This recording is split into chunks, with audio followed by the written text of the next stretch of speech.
I joined the Zoom call and I was talking to the lady, then the internet went blank and I lost connection and the call ended. Hey, I was like, I was not sweating. I was sweating. I said, Jesus, what's going on? What's going on? My mother is gonna kill me. Hi guys, welcome back to my channel. It's your girl Oge and I'm back with another video. I'm back with another video. Okay, stop it. Okay, so today I am going to be discussing about something very important in your UK visa application as a student, as an international student. So if you are coming to the UK, you have to apply, you know, the whole visa process and everything. Then you have to go through this interview phase with your school, and the interview phase is very important because this is going to determine if you're an eligible student, if you are legit. That's the word. So now you have to be able to convince your school that you are really coming to school to study. It's essential for you to go through this interview process. Well, after doing this interview process, your school then grades you and give you a CAS letter and number. That is if you qualify. Yeah. Then this CAS number or letter that the school gives you is what you add to your application process, your visa application process. So without the CAS letter, you are not eligible to apply. I actually wrote a list of the questions that I was asked and some other questions that you might be asked during your process, during the interview. I had to study a lot, and I think this is essential because they need to be convinced that you know about the school that you're coming to, you know about your course and everything like that. So the first thing you do is to go to your school website, the school you are applying to. You go to the website, the official website, and read about the school. You have to just know details, like in-depth details about the school, because they are going to ask you those questions. Then you have to also go to your course section in your school website and read about the course, read about your modules, and because they will ask you to highlight some of the modules of your particular course that you are studying. Aside the fact that you have to know about the school, you also have to know about the course. You have to be able to convince them that you are actually coming to study. The first question that they will always ask you is, tell me about yourself, introduce yourself. So you tell them your name, you tell them the school you've been to, your previous educational background. Just tell them relevant things that is in line with the interview. You don't have to go deep. Oh, my father has 3 children. Oh, my father has 10 children. Nobody really cares about that. Like, just tell them about your work experience and stuff like that for a very short, like very short, or just something very small. So it's not just interview, something very small. Next thing they'll ask you is, why do you want to study in the UK? This question is not very complicated because this is something that you should be able to know. Like, why are you coming to the United Kingdom? You are coming to the United Kingdom because they have high level of educational systems. Their schools are well respected across the world. Do you understand? Those kind of things. So you have to just basically, what they are asking you to do is to, gas the United Kingdom. So you know what, you just have to, like, you whine them. When you're whining somebody, that is what it means in pidgin. You whine, basically say the positive things about the United Kingdom. You want to experience high level of education, you want to experience a new environment, you want to learn, you understand, like, you want to learn about their culture. Just don't for my like they'll ask you why you chose to study in that particular university that you're currently attending the interview for.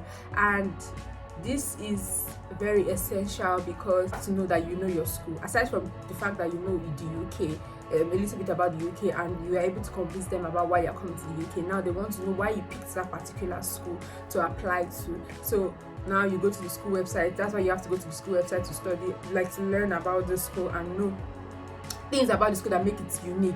Maybe the ranking in the UK, things like that. Maybe it has to do with the course you are applying for.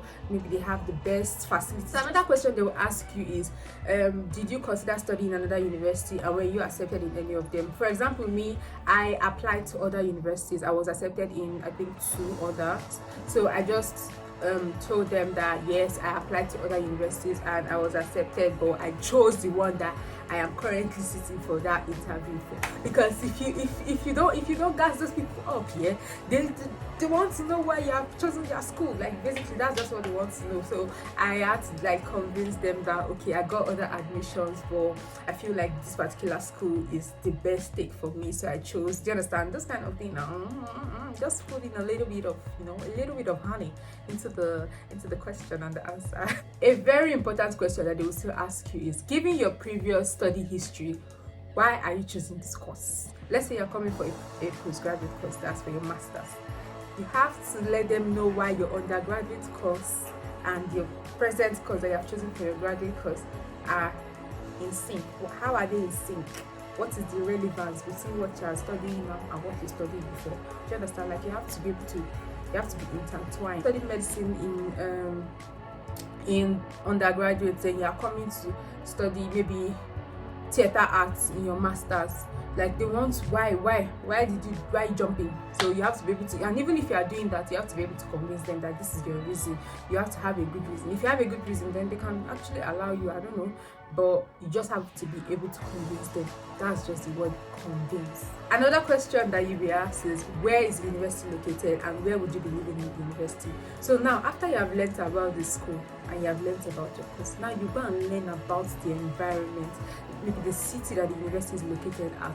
Where is that university located? Like just check the address of the school, you know, you have to know where the school is located and all those details. You will see everything on your school's website. Then you will know where you are supposed to live around your university. So now you have to know accommodations that are located in and outside your university. Then you tell them that okay, this is a particular accommodation that you have picked, because they have to be certain that you have a place to stay. Sometimes they'll ask you if you already booked an accommodation. They'll ask you what accommodation and everything like that, because they want to be certain that you have that sorted out already, because you cannot be coming to school and you don't have a place to stay. Like, how's that going to work? And this question is going to lead to another question. How would you commute to the university? Like, how would you walk, or how would you transport yourself to the university? So for me, my accommodation is a student accommodation, so it's just a 4 or 5 minutes walk away from the university. So I was able to tell them that my transportation does not cost anything because my university is close to the accommodation that I chose. So it is very advisable that you pick a location that is close to your university, because if you don't do that, then you have to start calculating how much your transportation fare is going to be weekly or monthly. Then you accumulate everything, and that's going to result in unnecessary questions. So it's very advisable that you sort out your accommodation on time and pick a place that is very close, not even if it's not like in the university per se, but somewhere very close to the university, so you can be able to tell them, okay, I'm just walking, I'm not taking a bus, or I'm not taking a train or something like that. They would ask you how you acquired the necessary funds for your course and for your living expenses. So basically, if you are applying to a university in the UK, during your application you have to show proof of funds, and this proof of funds is an accumulation of your school fees and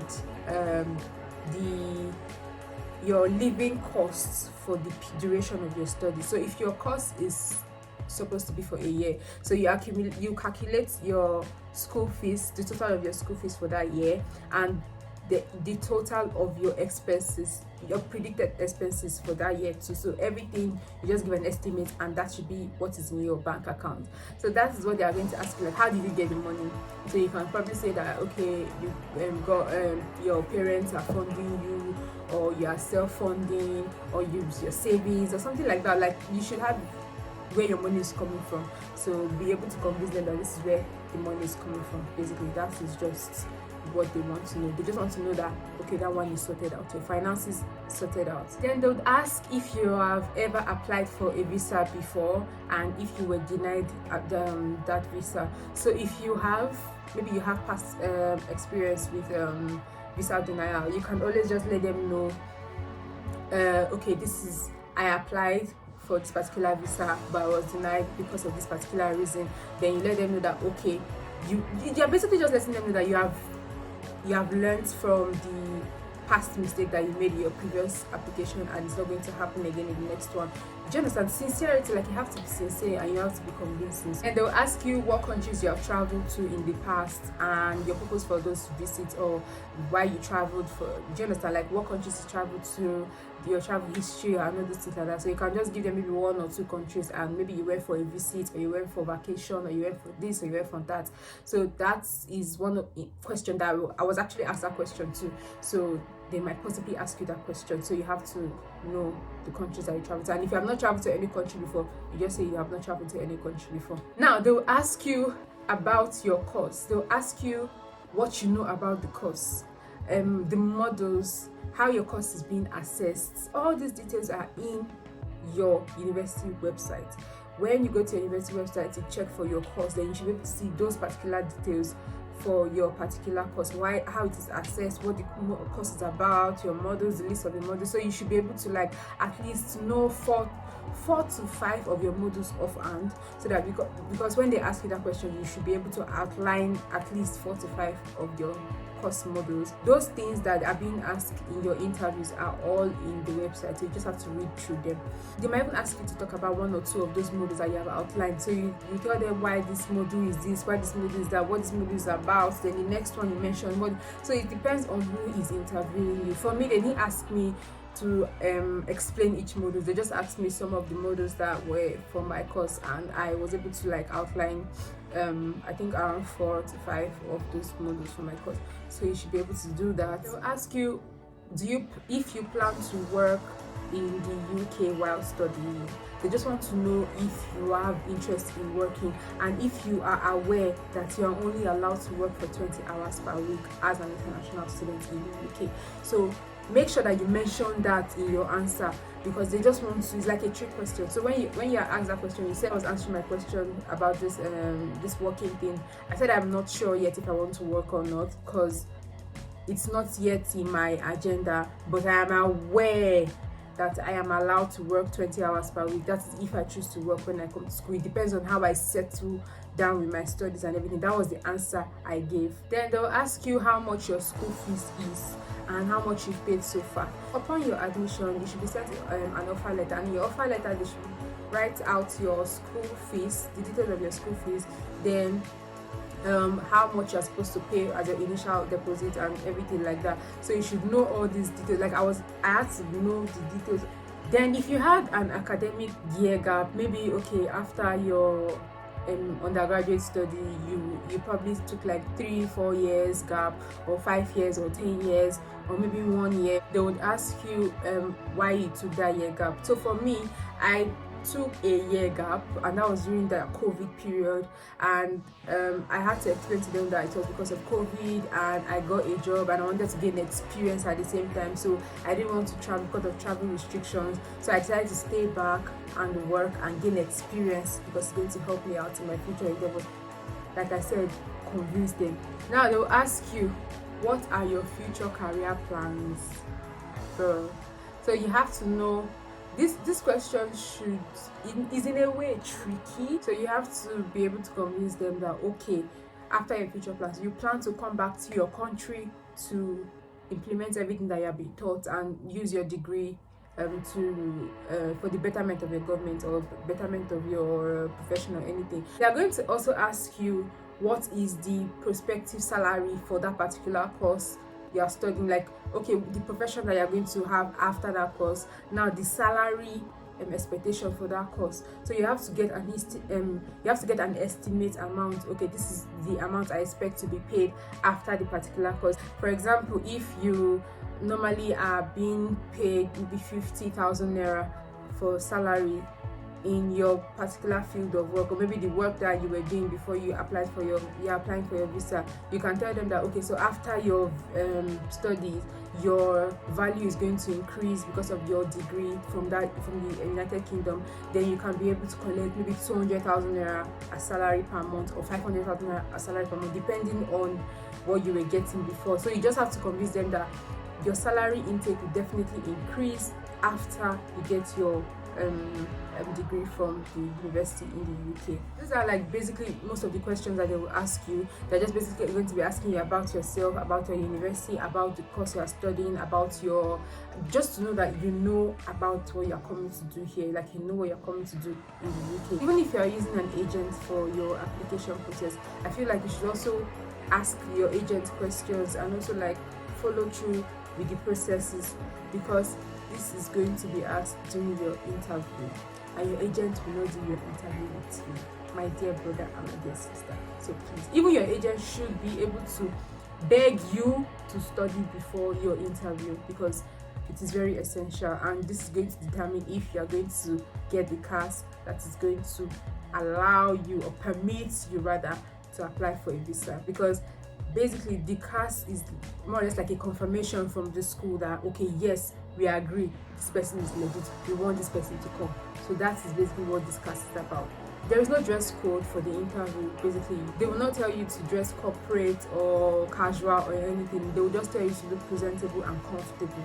So if you feel like being comfortable is you looking corporate, or you looking maybe being on makeup, or being without makeup, or having a haircut, or packing your hair, or making your hair, that is left to you. All they want you to do is look presentable. So basically, for me, I feel like you should look like a student, look like somebody that is serious, so that they will take you seriously. Because at the end of the day, your appearance matters. Even if they don't mention it, they expect you to make effort with your appearance, just the same way you're making effort to read about the school, your course, and every other thing that involves your application process. Yeah, and the interview is mostly video interview, because you're an international student and you are not over there, so you cannot go over there to get interviewed, or you cannot come over, they cannot come over here to interview. You basically get your phone ready, you get to make sure that you have good internet connection, and most importantly, everywhere should be quiet.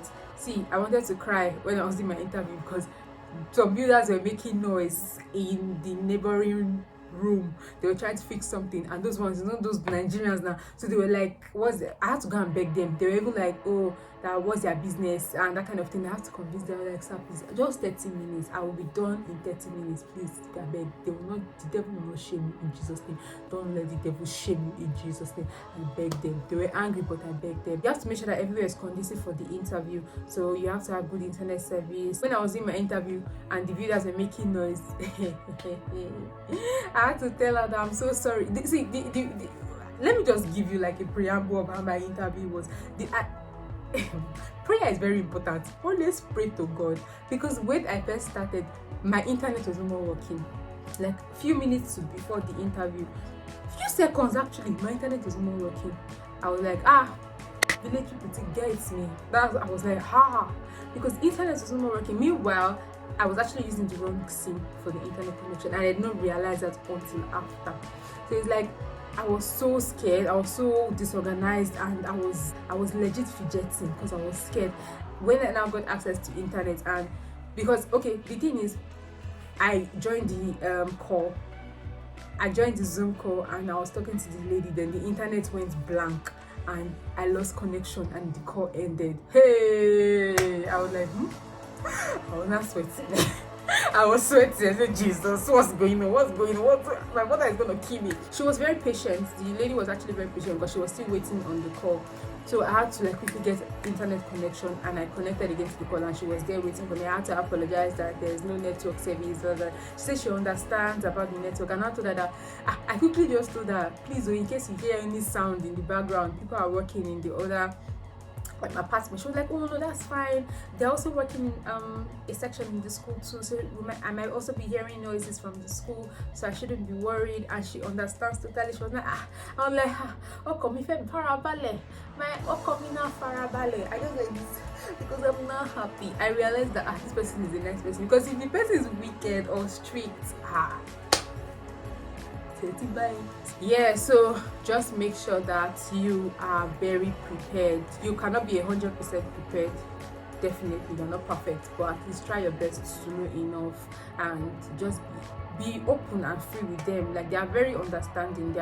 Most of them are very understanding, and the moment you are open with them and they are free with them, and you look legit and you sound legit, then you don't have a problem. You just want to make sure that this person that's coming here is legit, period. That is just it. I hope this video helps you one way or the other, and if you have any questions about this process, you can just leave a question down below in the comment section, and I'll respond to the question.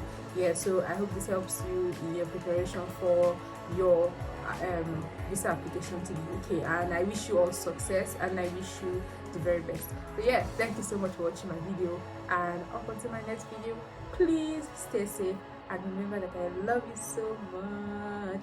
Until my next video, bye darlings.